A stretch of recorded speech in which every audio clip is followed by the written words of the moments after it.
Eclecticka. I am Michael 7 Michael. That's right, Eclectic everything. Sci-Fi, fantasy, that's right, everything geek media. We have, of course, our man on the scene, Michael Bazooka. How you doing? Good. Bazooka. I got you. Yeah. I was playing with you. How you doing, sir? Good. How are you? I'm doing good. And we have our special guest, Michael. Please introduce. Christa Pagliei is here with us.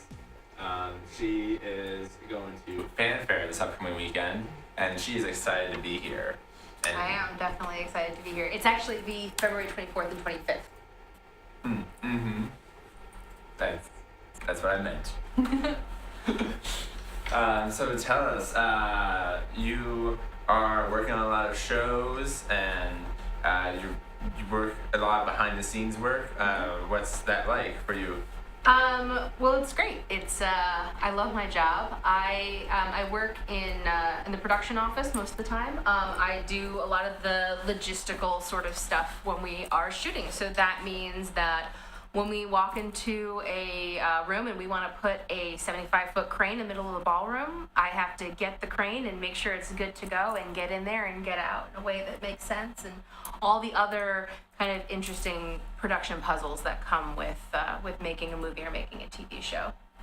I also worked as a producer's assistant, and when I was coming up, I did everything from getting coffee to loading boxes on trucks. You are no stranger to production, I could tell, because as soon as she walked into the studio, she's moving things around, she's fixing the lights, it was amazing. To see her work. Most sketches just sit down. She's like, nope, I got it. Rearranging the furniture. So do you go by producer? Is that the title? No, actually I am my current position is an assistant production coordinator on the HBO show that I'm doing right now. And that is, I'm a union member and a proud one of Local 161, which is IATSE. That's the grips, the electrics, everybody from script coordinators to even to theatrical stagehands. So I'm proud to be a member of that awesome group of working crew people. Oh, shout out to the people. So you're a writer, you're a producer, and that's it. And I think that's all I need to be. Okay. It's a lot, as you well know. Yeah, it is a lot. Now you worked on something called 7 Seconds. Can you tell us about that? Sure, I can. 7 Seconds is a great new show from Netflix. It's going to be coming out in February. It tells the story of crime in Jersey City, and I'm really proud to have worked on it. It's by the same woman who created The Killing, which was a huge hit. So if you enjoy crime drama, definitely check it out when it comes out. Now, I have some photos of some actors. Can you tell us about their role in it? Sure. On the left, we have one of our main characters, Fish. He plays a detective, and he is I think his name is Michael. I can't remember his last name. You put me on the spot. Well, they could IMDb it. That's certainly true. And then I'm sorry, I'm a little. I can't actually see. No worries. It's okay. But we had that's Claire Ashity. She is the main character, KJ, and she is a lawyer who seeks justice in an unjust world. Oh. Now, how did the idea start for this show? For 7 Seconds, I'm really not sure. I think it was, born out of an interest in crime. I think after The Killing was done, Vina, who created the show, Vina Sood, she wanted to continue down the path. She obviously has a great talent for writing that kind of crime show. She also, the thing that I think is strongest though is the characters and the connections that they have. And I think that's something we're starting to see more and more in programs, is that they're really focusing on developing those characters. It's not just solving the mystery at the end, it's about learning who these people are and taking a journey with them. And that's very much the way 7 Seconds plays out. Yeah, I'm glad you mentioned that, because it's always been a critique, I would say over the last, before the last maybe 3 or 4 years, where I think we had like a decade of just bad character development, and just rushing through, just getting the star, getting the one-liners, the explosions, and it's really nice to see people developing characters again.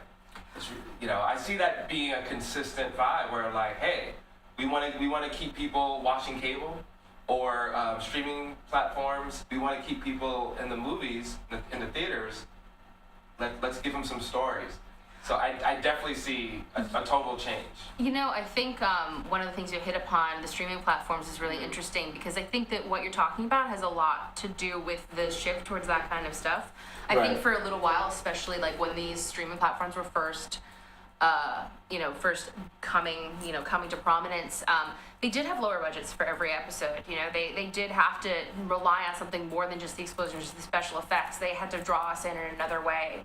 And I think they took a great page out of HBO's book, because I think HBO is one of those networks that also, they're about drawing people in. They're not about ad sales. They're not worried about that sort of aspect. Right. So they're really able to play with those and take challenging sides on things and maybe make choices that are a little edgier. Sopranos, hello? Classic. I mean, listen, that's an amazing example. Yeah. But right down that alley where it's sometimes, I think the best shows are the ones that make you identify with people that you might not usually. I think Sopranos, a great example. Breaking Bad, another example. Oh, yes. Of taking a character who's really unlikable and making the audience connect with them. Interesting, Breaking Bad. Breaking Bad blew up after it stopped being aired. Like, as far as people liked it, but it seemed to hit a lot of people once it was over. I think it had Which a pretty is good. interesting. I think it did have a pretty strong viewership to start off, but it definitely wasn't the cultural phenomenon until. Right. I think a lot of that had to do with word of mouth, especially about Bryan Cranston's performance. I was really lucky enough where I worked with Bryan on the job right before 7 Seconds, which is Sneak Pete. Which is actually also out on Amazon right now. If you guys check it out, it's one of my favorite shows that I ever worked on. I think that a lot of that was just people talking about his performance, and like that word of mouth was really helpful. And I mean, let's be honest, the man's a genius. Brilliant. There's a lot of smart actors, but he was definitely the closest to like a college professor that I ever met. He's very intellectual, very he's a really hard worker, and I think that shows. Right. People connect to that. So, how did this path connect with you? I mean, who wakes up one day and say, I wanna write and produce? How'd that happen? How did that happen? I've always been a sort of weird kid. I was very imaginative. I told stories. I have a lot of younger cousins. I always told them stories. And then, when I learned to write, as long as I have been able to physically write, I've been writing stories. So that was just something I always did. And then my uncle was, he was involved in the film industry a little bit, and I ended up as an extra on an indie movie. And my grandfather was a huge fan of movies and would always have me watch old black and whites with him.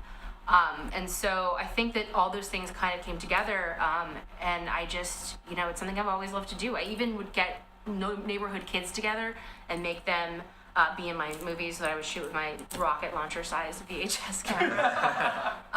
One is about, it's like, imagine if Scream meets The Mask, but with only children. So, wow. Yeah, we had fun, and I think that's a lot of it, is the magic of making something. And then once I got involved, I just couldn't imagine doing anything else. And that's been the past few years. I've been really, really lucky.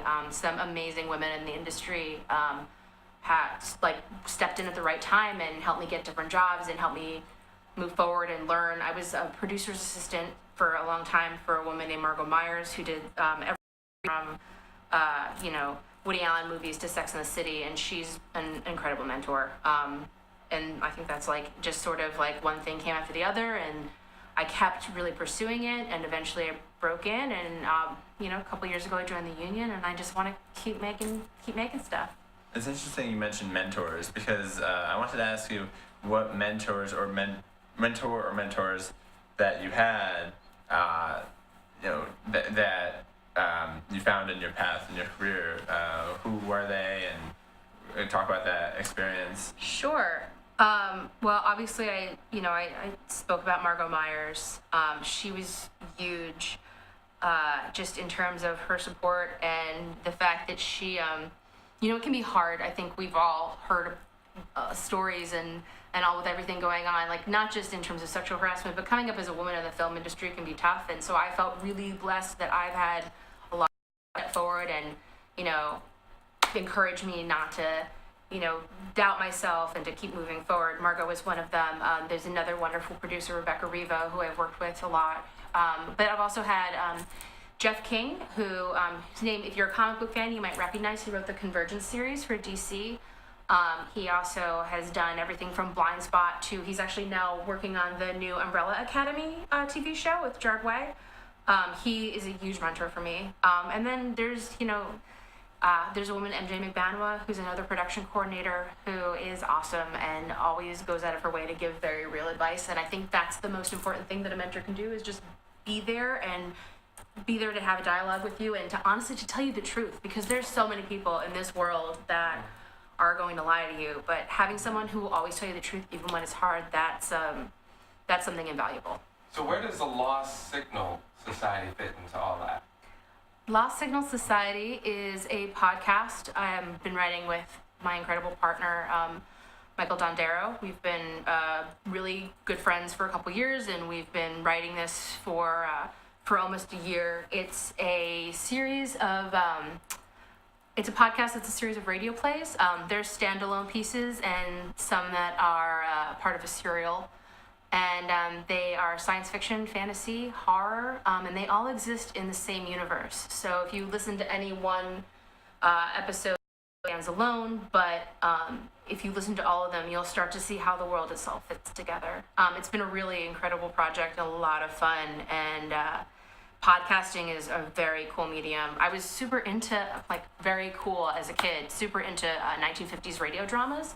So a lot of that love of that kind of storytelling made its way into this podcast that we're going to be putting out, hopefully in fall 2018. If you're interested and you like that kind of stuff, you should check out lostsignalsociety.com and sign up for our mailing list, and then you can get all the details on when it's coming out and special offers and maybe even some advanced stuff. How many episodes do you anticipate putting out there? We'll have 6 full-length radio plays, which go about 45 minutes, and then we'll also, in between that, have shorter episodes, which are a surprise, and I don't want to ruin it. And she won't. No, that is great. So what motivates you the most? Is it the pre-production, the production, looking at it, like, hey, it's done, or the audience? Response, yeah. I'm the kind of person where, some people are right-brained, some people are left-brained, and I'm both. So I think that production and the writing, pre-production, really scratch different itches. I love writing. I love making something, putting something on the page, editing it, going through it. But also I love the challenge of but how are we going to take this idea and put it on the page and make it work and get it shot under budget, and all that stuff is a really cool intellectual puzzle for me. Right. So the writing, it's I can't not do it. Even if I was a diner waitress, I'd still be scribbling. I just would never stop. I can't. But the production part, man, there's nothing quite like solving one of those problems and having it result in you get the shot. That's the best feeling, and I can't imagine really doing anything else.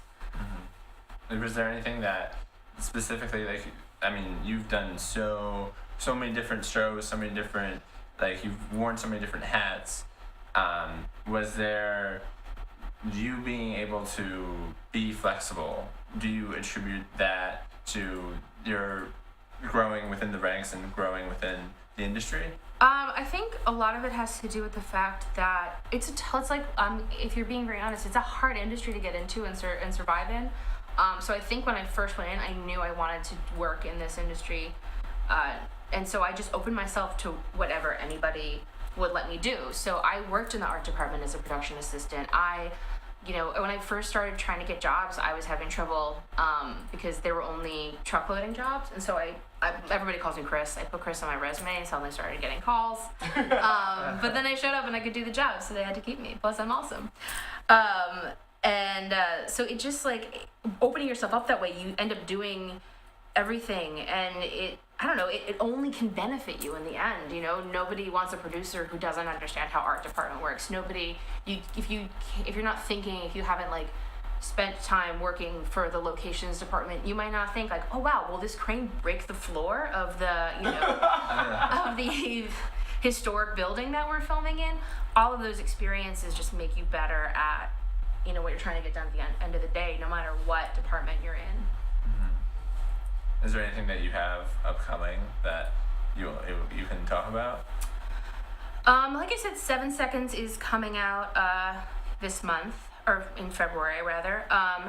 And then, I'm working on this show for HBO called Succession, but I can't talk too much about it. I mean, anything that you've written, that you're writing, that you're like, I'm gonna get this out there.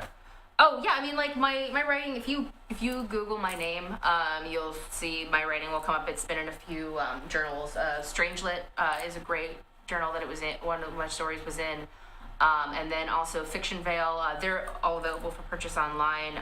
But actually, if you wanted to check out my writing, one of my horror stories was turned into a podcast episode for Pseudopod, which is an awesome horror podcast, and it was called Raw Appetite, so you could definitely check that out there. But most of my writing lately has gone into the podcast. If you're writing the length of stuff that we are, it ends up taking up a lot of your time. So that's going to be the next piece of my writing that comes out. But other stuff is definitely available online, and you can check it out, or, not. You can check it out or not. Whatever, man. So how'd you get involved with Fanfare? They reached out to me a couple months ago, and it just sounded like such a great experience. I was so lucky, like I said, when I was growing up, I had an uncle who was involved in film, and so I got to have the option to like go to a set and see how things work. So I would like to just, if the kids are interested in that, I want to be able to help with that and provide any like encouragement and guidance that I can, or if they have any questions. It just seemed like such a cool thing. And when Sorry Adams came to me with that as an opportunity, I didn't hesitate and said yes. It's cool. I know her and her husband from years ago. Actually, they came to her husband was a comic book artist for DC, and they actually came to visit the set of White Collar, and I gave them a set tour and introduced them to the actors, and we ended up becoming really like good friends, and so that's kind of how I ended up getting involved. But it's it's a really cool, exciting thing, and I think that for the School of Art and Design, like they do great stuff, and I think it's a worthwhile cause. I mean, let's bring more kids into art. There's so many programs now. I feel like arts create all the creative programs. When push comes to shove, that's the stuff that gets cut, and it shouldn't, because it provides such an amazing outlet, and we could be losing out on the next generation of filmmakers and media makers. And I don't know, let's encourage it. It's about to get crazy. There's VR. Like, we live in the future. It's so exciting. Yes. If you could see your high school version of yourself, your sophomore, junior, or senior year at this event, what would you tell your younger self? Oh, wow. I would probably be wearing exactly the same thing that I'm wearing right now. The one thing I would say is, honestly, there's nothing I could tell myself then that, I don't know, what would I say? That's a great question.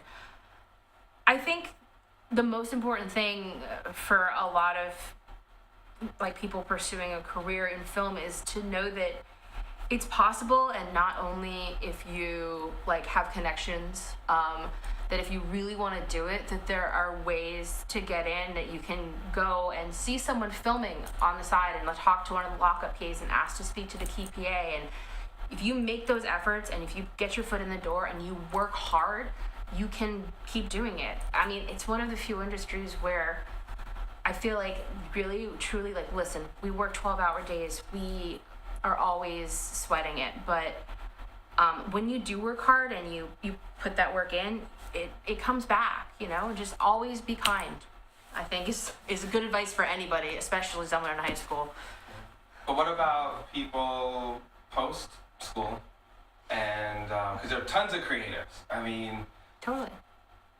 New York alone, I mean, could probably create enough content for the rest of the planet. Because so many. Don't we have enough movies? So because there's so many talented people, of course, money is hard. Putting projects together, going from an idea to actually making it a physical thing.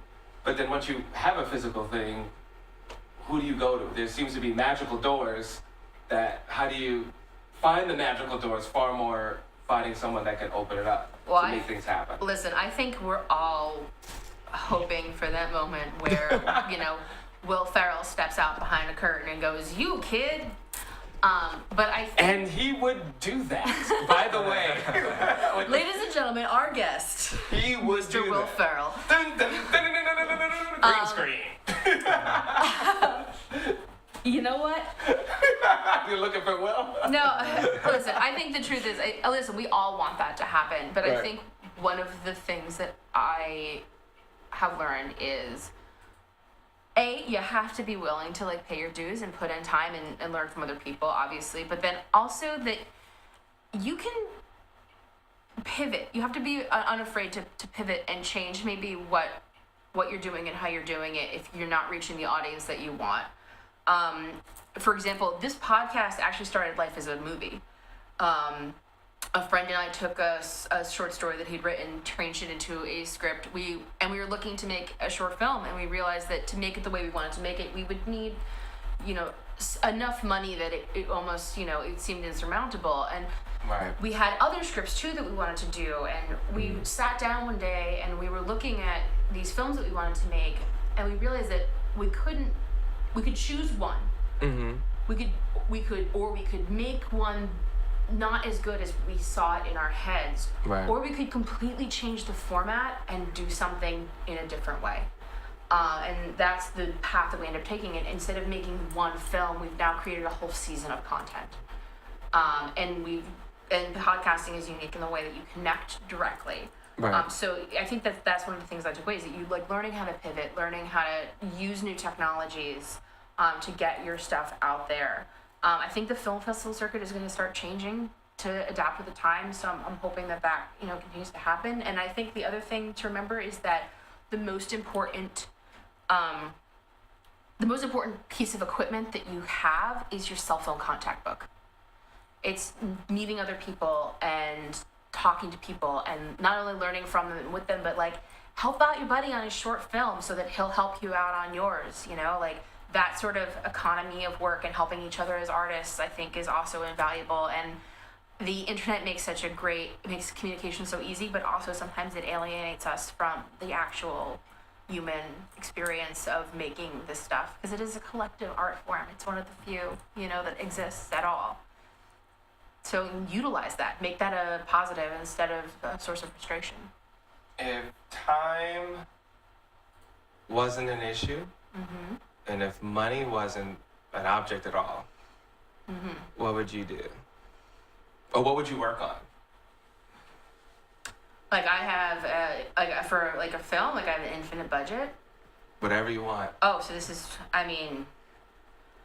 Do you have this magical passion project that you would work on, or there's a town, I think it's in Connecticut, it's for Okay. sale. Oh wow. How cool would it be to buy a whole town and just shoot movies there and have it be a summer camp for filmmakers, and you go and you're like, hey, we're gonna shoot 2 films this summer. We're gonna shoot a Western during the day, and at night we're gonna shoot a horror movie. And Wow. everybody can live in town, and it's and you shoot, How much is a town? I think it's only it's probably a couple $1 million, but I feel if you're gonna have a really big budget, just buy the town, man. That's what true. Schwarzenegger did. Really? He owns a town. Good for him. Yeah, a long time ago. So you can imagine. Yeah. They used to sort of, I don't know, I think in my head it's, I don't know if you guys are familiar in film history, there's the Warner Brothers backlot. Yeah. They used to have the Western set and, Yeah. they kept the house from Psycho forever. Just like- and I saw it. actually went? I just think it'd be, like, that's my sort of, that's the buy a town, like buy a town Okay. and just like, you know, then just like shoot, you know, you can shoot Star Trek and then, you know, one day you're like, crap, we don't have anything, just send them out west. They go to a western planet. Does that make sense? Which totally makes sense why they did all those episodes, those like going back in time. They probably figured we have the set already. Sure, yeah, no, that's actually, you're exactly right. I mean, Desilu was, I don't know if you guys are aware, but Lucy, like, I Love Lucy, there would be no Star Trek if not for I Love Lucy. I did not know that. Oh yeah, Star Trek was produced by Desilu, which was Lucille Ball's company, and they had been rejected from a bunch of other networks, and she believed in the show and she pushed it. And she was the one, they figured out how to like do all this stuff. They utilized the Warner Brothers backlot. They did all of this different stuff to actually make that show happen because nobody got it, you know, but Lucy saw that it had resonance and she went to bat for it. And man, you do not go up against Lucille Ball. She is the bad lady. You learn something new every episode on Eclecticka. Sorry, that's like a little promo. Yeah, no, it's great. It's good. No, but that's awesome though. Yeah. But now that makes total sense because I was like, why are they doing a Western thing? And they went back in time a couple times. Well, so on in the original, oh my gosh, you guys didn't know this, but you want to talk geek culture? Okay, let's go. Let's go. Let's go. So original series, you're gonna have a lot of those. Like they would go to a planet and it would just be like Western. And they would never, you know, they just That's like, well, true. clearly, like, white people wear cowboy hats everywhere. Right. You know, even in space. But then later, they have a holodeck was like, they would go travel through time, or they would, like, he's supposed to be like a you know, like a holodeck. You go in and it's fake and it's a magical land, and they had the noir episode and they had the Sherlock Holmes episode, and that was utilizing that backlot. You know, I mean, listen. Makes so much sense. It's a hell of a lot cheaper than building the whole set. Makes sense. But that's the producer part of me coming out, being like, how do we do this cheap? But it still looks good. Still looks great. Looks great, and we don't gotta do nothing but light it up, ladies and gentlemen. Yeah. Well, thank you so much for coming, and you were more than welcome to come and tell as many stories you want. Actually, when is the official launch for Lost Society? Well, we are aiming for the fall, but there might be some pre-launch stuff. So I definitely encourage people to go to lostsignalsociety.com, sign up for our mailing list, and we'll keep you abreast of all of the weirdness. Let me haunt your inbox. You'll never regret it. Cool. And so, yeah, come back before that and talk about it. Sure, I'd love to. Yeah, we'd love to have you. So thank you. Thank you. Thank you very much. And Michael, we gotta go now. No. Yeah, it's about that time. More. So we gotta thank the people for watching. Yes. Come back next episode. Please. Yeah. Please come back. You're watching Eclectic, everything sci-fi, fantasy. That's right, geek media. Only on 7 Network. I'm Michael 7 Michael, and we will see you next time. Thank you so much. And we're out.